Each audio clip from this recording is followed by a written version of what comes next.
दोस्तों, अगर अपनी मां को खोने के बाद प्रेम भाव से वंचित एक बच्चा उसी प्रेम को अपनी कहानियों की पहचान बना मुंशी प्रेमचंद बन सकता है तो कुछ भी हो सकता है। अगर सोसाइटी के डबल स्टैंडर्ड्स, ब्रिटिश राज और पार्टीशन में एक व्यंग ढूंढकर सादत हसन मंटो उर्दू भाषा के रेबेलियस लेखक बन सकते हैं तो कुछ भी हो सकता है। और अगर जातिवाद से जूझते समाज का भयभीत सच अंग्रेजी भाषा में लिखकर मुल्क Raj Anand Indo Anglian fiction के पायनियर बन सकते हैं तो कुछ भी हो सकता है। दोस्तों, इंसान का सबसे बड़ा आविष्कार यानी इन्वेंशन है राइटिंग, और राइटिंग हर सभ्यता की बुनियाद है। इसी सोच के साथ welcome to the Anupam Kher show, कुछ भी हो सकता है।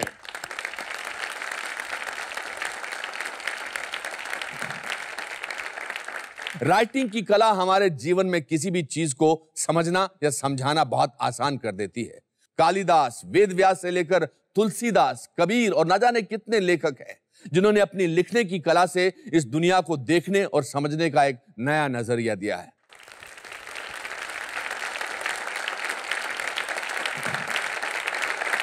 दोस्तों, आज जो मेरे आदरणीय दोस्त यहां आए हैं वो कलम की स्याही से शब्द नहीं, एहसास लिखते हैं। इनकी लिखी हर पंक्ति में एक अमूल्य परिभाषा छिपी होती है।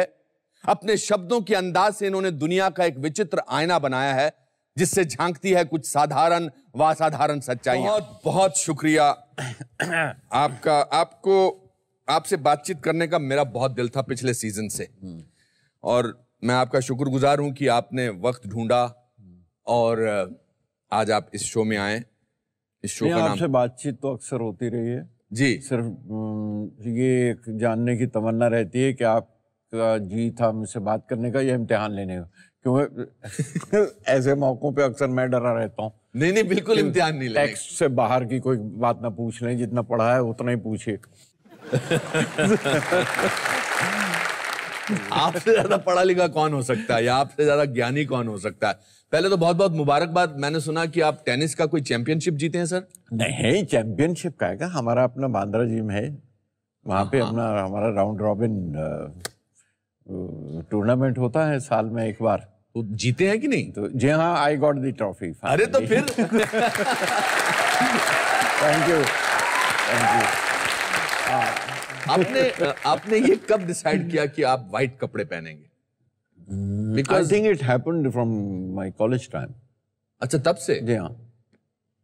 तो मैं सिर्फ ये है कि सफेद कपड़ों में पहले बुशर्ट भी पहनते थे, अच्छा, शर्ट भी पहनते थे, कुर्ता धोती भी पहनते रहे कई साल। बिकॉज बंगाली स्टाइल में। अच्छा, धोती कुर्ता पहनते थे? जी हाँ, जमाने में वो भी किया जब हेमंदा के साथ थे जिस जमाने में यार, तो शौक था, अच्छा लगता था। बंगला जबान अच्छी लगती थी, बंगाली बड़े अच्छे लगते थे। और वो तो आप जी, मेरे गुरु भी बंगाली बिमल रॉय के साथ आपने जी हाँ और शुरुआत की और काफी साल आप उनके साथ रहे। जी हाँ, और सबूत देने के लिए फिर बंगालन से शादी भी कर ली। तो बट यू वर बॉम्बे जब आप आए थे, आप एक मोटर मैकेनिक के यहाँ काम करते थे। मैं हमारी मतलब फैमिली का कुछ रीएडजस्टमेंट जब हुआ तो I was studying in Delhi. अच्छा, तो in that readjustment of family, उसमें मुझे फिर मुंबई, बड़े भाई मेरे यहाँ पे थे, हैं अब भी, जी जी, तो उनके यहाँ भेज दिया गया। तो फिर यहाँ पे पढ़ने के लिए आया था खालसा में। Took small jobs here and there. What were the jobs that you took? One was this motor garage. Motor garage में? But not a mechanic. Motor garage में एक्सीडेंट कारों के रंग मैच करना। I had a knack for mixing colours and creating shades, उसको touch up करने के लिए। तो मुझे एडवांटेज ये था कि वहाँ पढ़ने लिखने का वक्त मिल जाता था मुझे बहुत।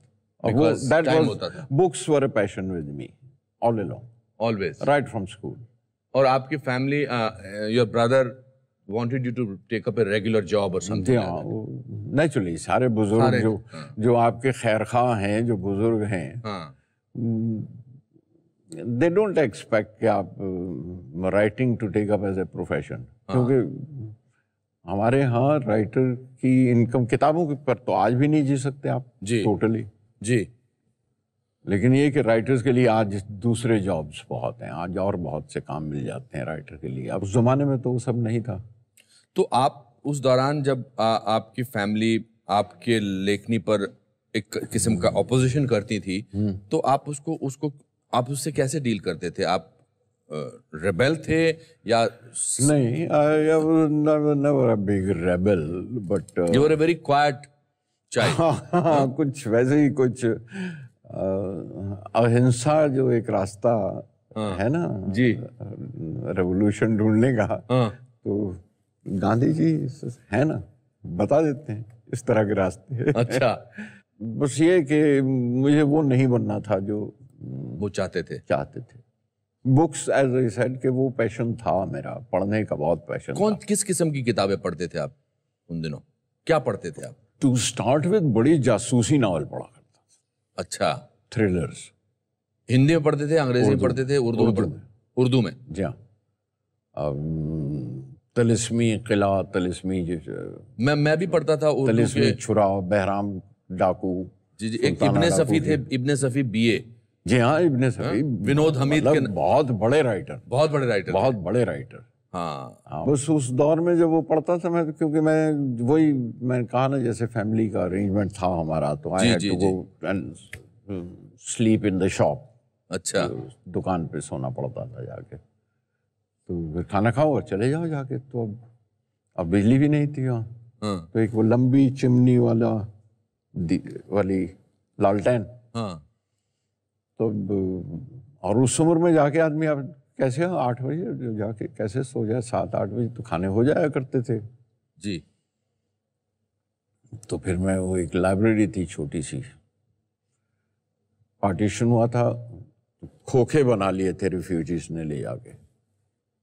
तो जो अखबार भी बेचते थे, किताबें भी देते थे, किराए पर भी देते थे, और हफ्ते में 4 आना, और किताबें जितनी चाहो पढ़ लो। अच्छा, तो लोगों, यही उनका अंदाजा था, भाई 1 किताब पढ़ लेगा, 2 पढ़ लेगा, और क्या। और मैं, अब जासूसी नॉवेल का तो ये चस्का होता है कि जब तक क्लाइमेक्स ना मालूम आप छोड़ते नहीं। और मैं रात भर में उसको किताब खत्म कर लेता था, अगले दिन फिर पहुंच जाता था। तो तंग आ गया वो आदमी मुझसे। अच्छा, वो that refugee who had started that, कि घाटे वाली बात हो गई ना। करेक्ट। 4 आने में, तो 4 आने में तो उसने यही कहा कि 4 आने में कितनी किताबें दूंगा भाई मैं तुम्हें। तो नहीं, और ये ऊपर के शेल्फ से उसने एक किताब निकाली और मुझे, ये ले जाओ पढ़, और नहीं है किताब अभी। अच्छा, and that man didn't know कि उस एक वक्त में जब वो किताब निकाल रहा था, वो मेरी जिंदगी का रास्ता बदल रहा है। कौन सी किताब थी? वो किताब उसने दी थी, उसका नाम था गार्डनर बाय टैगोर। अच्छा। टैगोर की नज़मों का ट्रांसलेशन था। ओके। और मुझे उसका कवर पेज भी अभी तक ज़बानी में उसी तरह से जहन में याद है। पहली नज़्म थी माली। बस वो किताब लग गई मुझे, और मुझे बड़ी अच्छी लगी। That change my total pattern of reading and picking up books.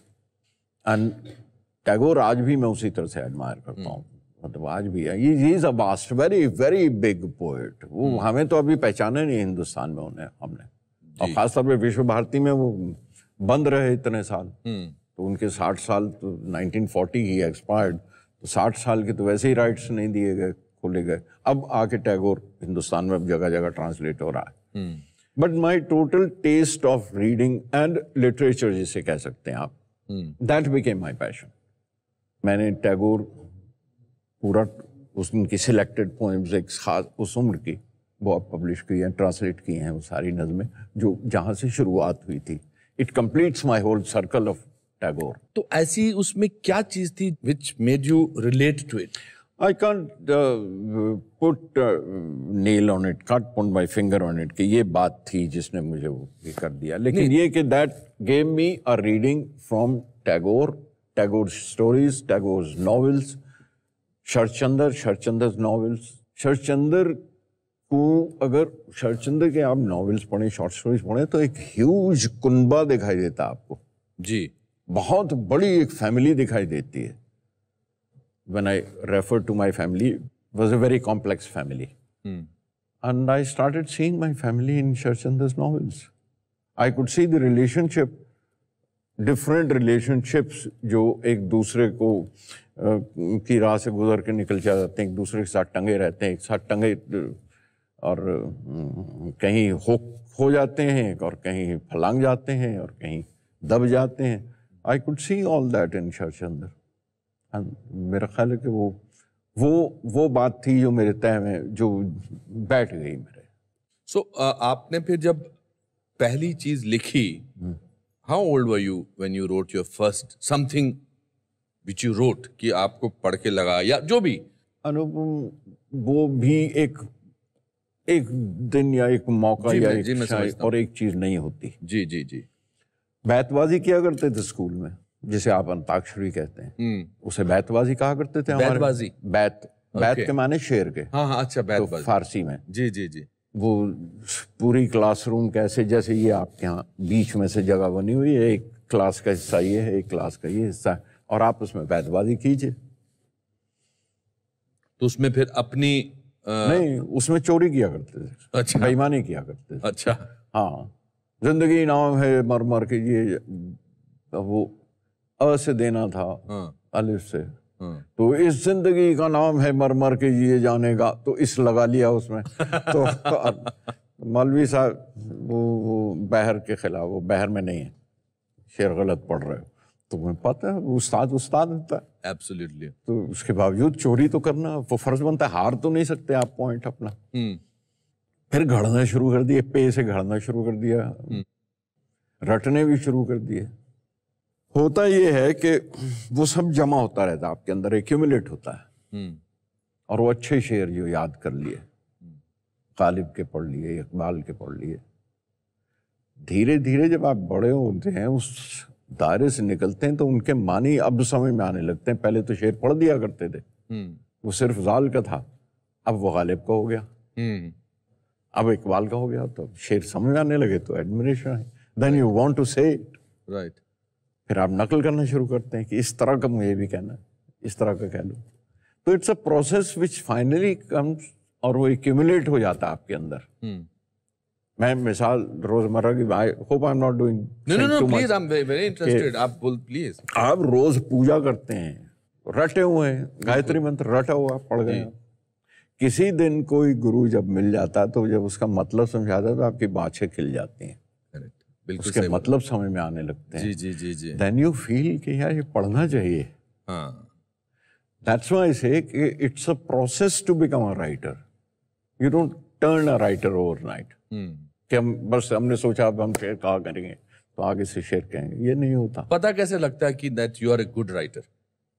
Good का तो अभी तक नहीं पता चला, आप बता दें। क्या कर रहे हैं गुलजार साहब? नहीं, वाकई मतलब ये जरूर है कि एक स्टेज पे आपके इतनी तो समझ में आने लगता है, इतनी अक्ल तो आ जाती है कि अगर आप अनुपम खेर आपको बुला रहे हैं, तो आप किसी काबिल तो होंगे, कुछ ठीक ही कह लेते होंगे, वरना क्यों बुलाते हैं हमें, है ना?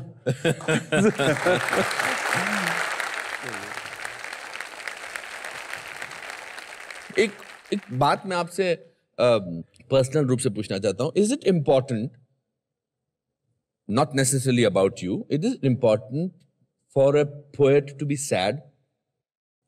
उदासी जरा देर तक रहती है, अच्छा, खुशी कम रहती है, फुलझड़ी की तरह जल जाती है, जल्दी बुझ भी जाती है। अब देखिए, इसी बात का आपने कितना खूबसूरत जवाब दिया कि उदासी देर तक रहती है और खुशी फुलझड़ी की तरह। हाँ, उदासी अगरबत्ती की तरह महकती रहती है, बहुत देर तक रहेगी। बीड़ी जलाले जिगर से पिया, जिया में बड़ी आग है। अरे वाह, जिगर में आग तो बहुत है, लेकिन उदास अगर नहीं हो तो बीड़ी जला लो, जितनी आग है मेरे जीवन में। वाह। और चूल्हा जलाने के लिए जा पड़ोसी के यहाँ से आग लेके आ जा। क्या बात है। तो वो कहने का ढंग है। क्या बात है। और फिर ये कि फिल्मों में आपको किरदार मिल जाए इस तरह कहने के लिए, तो फिर क्या बात है।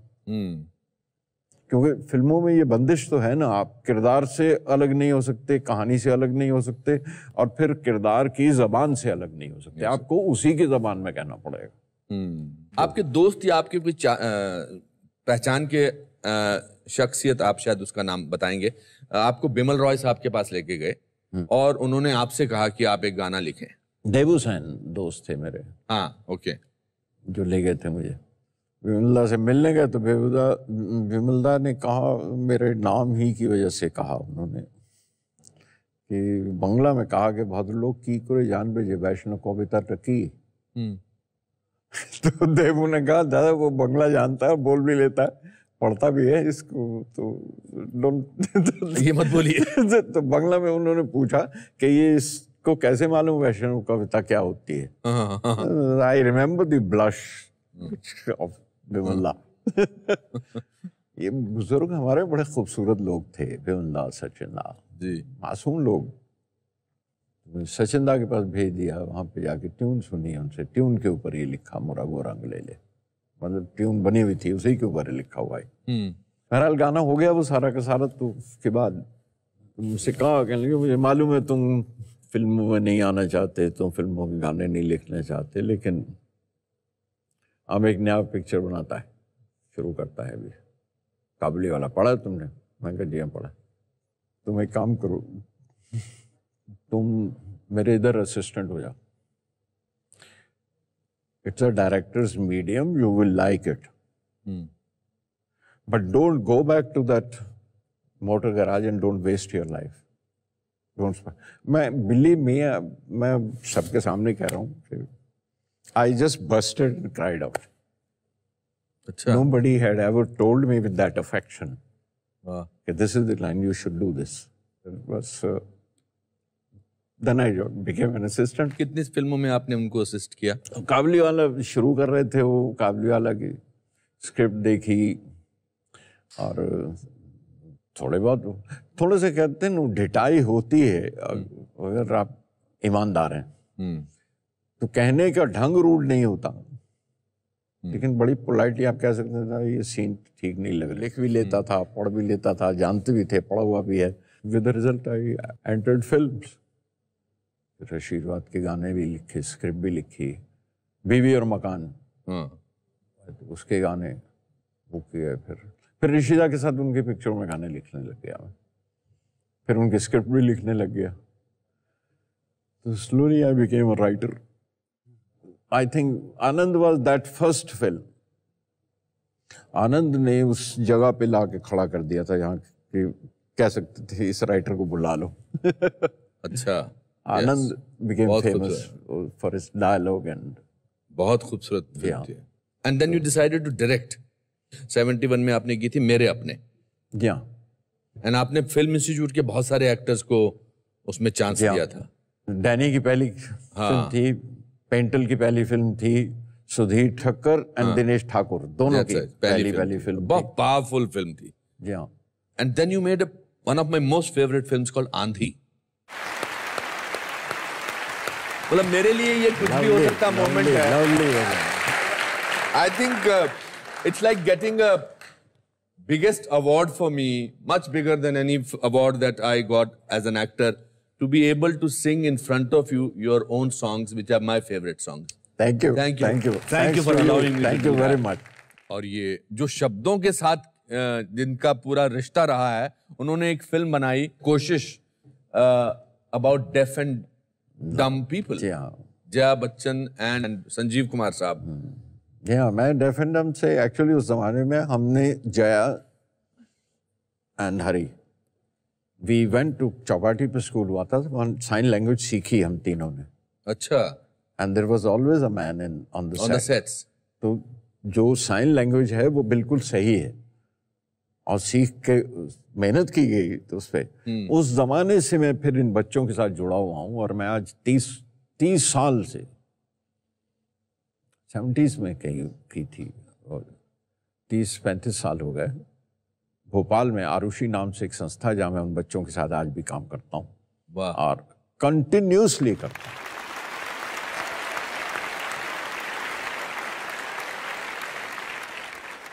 फिर आपने एक बहुत ही रेवोल्यूशनरी फिल्म बनाई माचिस on terrorism, one of the first of its kind with a realistic portrayal. Again उसका एक गाना became the most popular song, चप्पा चप्पा चरखा चले। That is where Vishal comes in. विशाल ने उसका म्यूजिक दिया था। विशाल first film with him and first will for him। और वो मुझे एक मिठाई की दुकान पे मिल गए थे दिल्ली में। वो दैट्स अगेन अ लंबी स्टोरी। नहीं, ये तो मिठाई की, ये तो कमाल की कहानी है। कहाँ पे मिले थे आपको? मैं अमजद अली खान साहब हैं, उन पर डॉक्यूमेंट्री बनाई है मैंने, आप लोगों ने शायद देखी हो।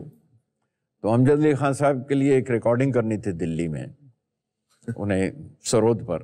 तो उन्होंने एक स्टूडियो बुक किया था, उसका मुझे एड्रेस दे दिया।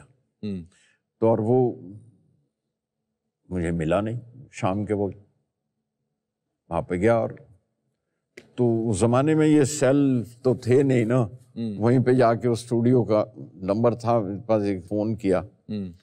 तो मैं कहा जी ये एड्रेस कहाँ है, मैं यहाँ पे खड़ा हूँ। तो जिस आदमी ने फ़ोन उठाया दैट वाज विशाल भारद्वाज। जी हाँ, विशाल भारद्वाज। तो विशाल ने कहा जी मैं आ रहा हूँ, आप कहाँ पर हैं इस वक्त? मैं कहा ये यहाँ एक मिठाई की दुकान है जहाँ पे मैं खड़ा हुआ हूँ, फ़ोन कर रहा हूँ आपको। तो कहने आप वहीं पे रहिए, मैं सुबह से यहाँ खड़ा हुआ, मैं अब भी आ रहा हूँ। अच्छा। तो ये आए मुझे लेने, और वहाँ से वो लेके गए, और मुझसे बिलीव मी विशाल को मैं अगर उसके बाद ऑफ कोर्स कहने लगे मैं ये करना चाहता हूँ, ये फलाना। मैं कहा ऑफ कोर्स बड़ी अच्छी बात है, but of hand it will be very फिल्मी अगर मैं तुमसे कहूँ कि अच्छा मिलना मुझे, इट्स नॉट दैट। लेकिन ये कि अगर तैरना है तो बच्चों दरिया किनारे तो आना होगा। जिस दिन आए वो मेरे पास, तो मुझसे उन्होंने कहा कि आपकी किताब मुझे ज़बानी याद है, आप अगर कोई भी लाइन, कोई भी मिसरा, कोई भी लफ्ज़ कहें तो मैं बता सकता हूँ कौन सी नज़म में से, हम पूरी नज़म सुना दूँ। My entire book he new by heart. वाह। तो उस ज़माने में जंगल बुक सीरियल के लिए, टीवी के लिए, उसके लिए एक वो बनाना था टाइटल सॉन्ग। तो उसके लिए मैंने वो गाना उनके साथ बैठ के किया, जंगल जंगल बात चली है, पता चला है चड्डी पहन के फूल खिला है। So that was the first composition of Vishal for that do, and that was accepted, and that's how Vishal is with me and I'm with Vishal since then. How wonderful, what a great togetherness. In 1999 you made a film called Hututu ji, and after that आपने direction बंद कर दी, क्यों? दो चीजें हुई इसमें। एक तो ये फिल्म जिस तरह से बनी थी उस तरह रिलीज नहीं हुई। अच्छा। मेरे प्रोड्यूसर थे, उनकी मर्जी, उनकी मलकियत, तो उन्होंने वो सारी काट कटा के रिलीज की, तो जो बनाने के दौरान बोले नहीं। तो ये मीडियम वहाँ के थोड़ा फ्रस्ट्रेट होने लग गया मैं कि जो अपने हाथ में नहीं जिसकी लगाम है, तो मैं क्या सवारी करूँ उस पर।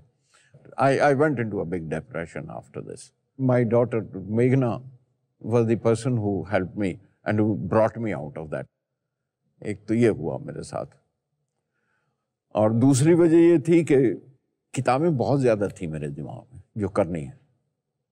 तो मुझे लगा कहीं ना कहीं आके किसी जगह पे तो एक लकीर खींचनी पड़ेगी। I have to come back to my books which were my passion.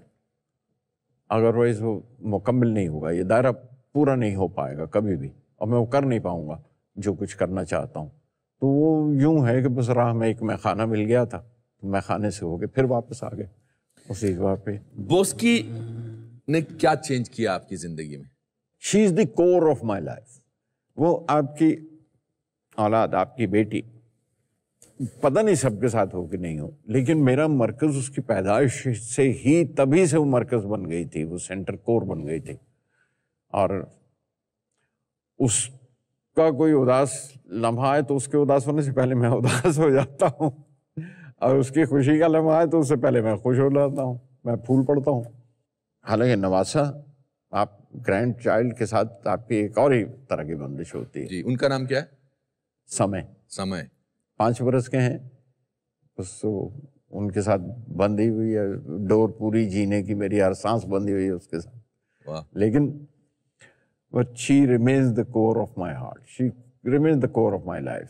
आपकी पोएट्री में एक अनबिलीवेबल इमेजरी होती है, मतलब किसी भी गाने को ले लो। One of my favourite songs again is from Masoom, तुझसे नाराज नहीं जिंदगी, हैरान हूं तेरे मासूम सवालों से परेशान हूं। अच्छा एक सेकंड, गुस्ताखी माफ, आप नाराज तो नहीं होंगे मुझसे? नहीं, अगर आप मुझे करेक्ट करेंगे। नहीं, हाँ, अगर ये कहूँ कि इसकी भी धुन सुना दीजिए तुझसे नाराज आप लोग बताइए कहना है कि नहीं? Yes.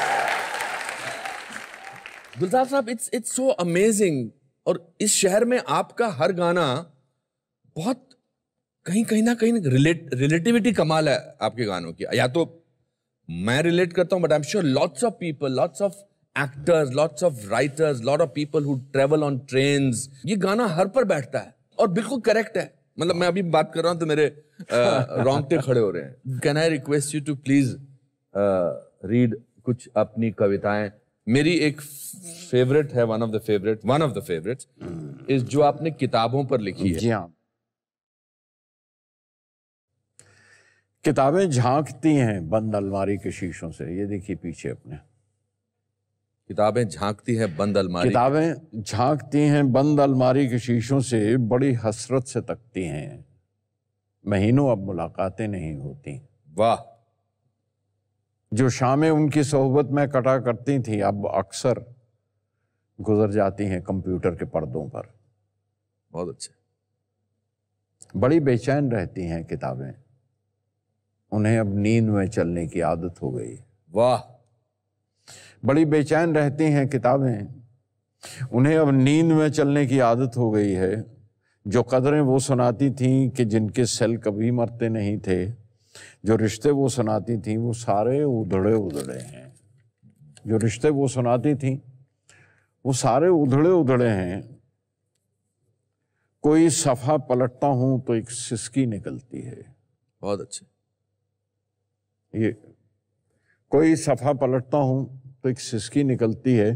कई लफ्ज़ों के मानी गिर पड़े हैं, बिना पत्तों के सूखे टुंड लगते हैं वो सब अल्फाज। वाह। जिन पर अब कोई मानी नहीं उगते। वाह। बिना पत्तों के सूखे टुंड लगते हैं वो सब अल्फाज, जिन पर अब कोई मानी नहीं उगते। ज़बां पर जायका आता था जो सफ़ा पलटने का। This is how we do. ज़बां पर जायका आता था जो सफ़ा पलटने का, अब उंगली क्लिक करने से बस एक झपकी गुजरती है। वाह। बहुत कुछ तय बतय खुलता चला जाता है पर्दे पर। किताबों से जो जाती राबता था कट गया है। कट गया। किताबों से जो जाती राबता था कट गया है।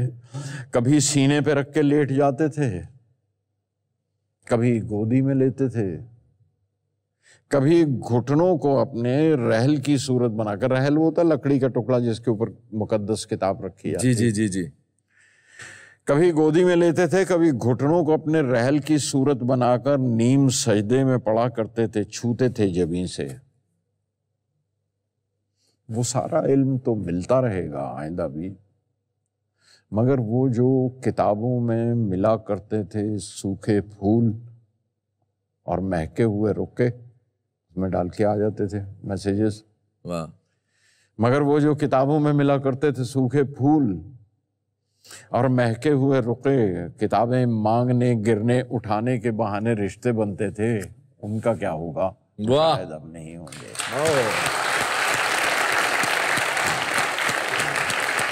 बहुत अच्छे, बहुत अच्छे। वाह वाह। ओह, क्या करते हो आप गुलजार साहब। कोई आपकी और एक कविता प्लीज सुनाइए। चलिए। A game of chess. जी। एक शतरंज की बाजी बड़े मियाँ के साथ। जी। बड़े मियाँ जानते हैं, हाँ। पूरे का पूरा आकाश घुमाकर देखी बाजी, पूरे का पूरा आकाश घुमाकर देखी बाजी, काले घर में सूरज चलकर तुमने शायद सोचा था मेरे सब मोहरे पिट जाएंगे। वाह वाह। I am talking to him. Yes. काले घर में सूरज चल के तुमने शायद सोचा था मेरे सब मोहरे पिट जाएंगे। मैंने एक चिराग जलाकर रोशनी कर ली, अपना रास्ता खोल लिया। क्या बात है, क्या बात है।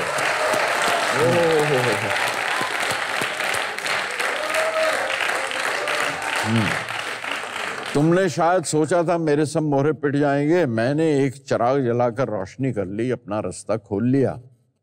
तुमने एक समंदर हाथ में लेकर मुझ पर ढेल दिया। बहुत अच्छे। यू नो द तमसील। यस। तुमने एक समंदर हाथ में लेकर मुझ पर ढेल दिया, मैंने नूह की कश्ती उसके ऊपर रख दी। क्या बात है। आहा, नोहास बोट। जी जी जी जी। काल चला तुमने और मेरी जानिब देखा। काल चला तुमने और मेरी जानिब देखा, मैंने काल को तोड़ के लम्हा लम्हा जीना सीख लिया। वाह, क्या बात है। क्या बात है। काल is a huge thing, time is a huge thing which you deal. काल चला तुमने और मेरी जानिब देखा, मैंने काल को तोड़ के लम्हा लम्हा जीना सीख लिया। मेरी खुदी को मारना चाहा तुमने चंद चमत्कारों से, मेरे एक प्यादे ने चलते चलते तेरा चांद का मोहरा मार लिया।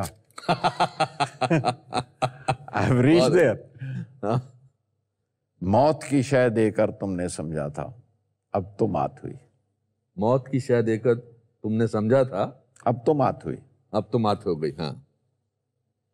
मैंने जिस्म का खौल उतारकर, खौल इज कवर, हाँ, मैंने जिस्म का खौल उतार के सौंप दिया और रूह बचा ली। वाह। I gave you the body, yes, but saved my soul. saved my soul. बहुत अच्छा। मौत की शय देकर तुमने समझा था, अब तो मात हुई। मैंने जिस्म का खौल उतार के सौंप दिया और रूह बचा ली। पूरे का पूरा आकाश घुमाकर अब तुम देखो बाजी। क्या बात है, क्या बात है।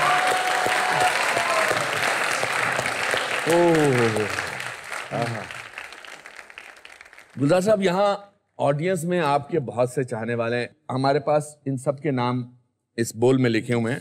अच्छा, इसमें से आप एक नाम निकालेंगे और जिसका नाम आएगा उसको आपके पास बैठने का भाग्य प्राप्त होगा और वो आपसे एक दो बातें भी कर सकता है। तो आप बताइए जी। मेरा ख्याल है कलर ग्रीन उठा लिया जाए। जी बिल्कुल।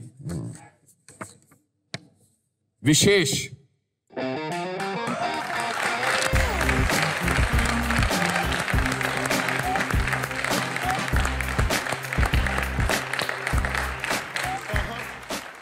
अविशेष। बैठिए, जीते रहो। बैठिए। विशेष, नाम अच्छा आपका। Thank you. क्या करते हो विशेष? सर मैं जर्नलिस्ट हूँ बेसिकली प्रोफेशन से, खुद लिखता भी हूँ और बाकी पब्लिकेशंस के लिए भी लिखता हूँ। ओ, मतलब राइटर हो? राइटर। अच्छी बात क्या है, बात है, आपकी किस्मत विशेष रूप से खुली है फिर तो आज। बिल्कुल, वही भीष्म पितामह के साथ बैठने का मौका मिला। मैं सर मैं जानना चाह रहा था आपसे कि अगर दिल में गम होगा, दिल गम से भारी होगा, तभी अच्छा लिख पाएंगे? ऐसा जरूरी है? एक अच्छे राइटर के लिए एक दिल टूटना बहुत जरूरी है? नहीं, क्योंकि ये जरूरी है नहीं। अच्छा। कि दिल टूटे। बड़ी चीज जो मुझे महसूस होती है वो ये कि how much you are aware of life, कि आप कितने वाकिफ हैं जिंदगी से या कितने अपने आप को वाकिफ रख रहे हैं। आप जो महसूस कर रहे हैं वो क्या है, जो महसूस कर रहे हैं अगर आप वो बयान कर सकते हैं तो नथिंग लाइक इट। क्या बात है। I think that's such a wonderful. Sir मैं सुनाना चाहूँगा, 2 लाइनें हैं। जी सुनाइए। मैंने अभी थोड़ा वक्त पहले लिखी है। न शिकवा होगा तुझसे, न शिकायत कोई होगी। न शिकवा होगा। न शिकवा होगा तुझसे, न शिकायत कोई होगी। तू मोहब्बत ले फकत, बाकी गुनाह मेरे सर रख दे। वाह। अच्छा।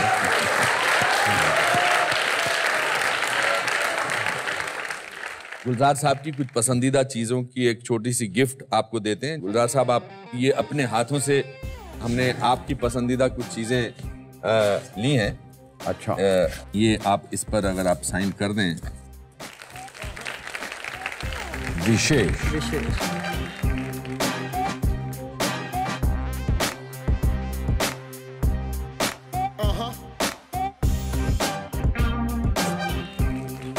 ये लो।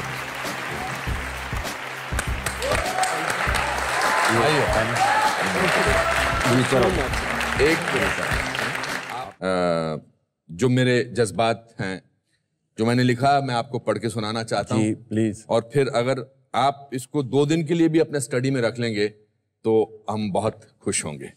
आइए।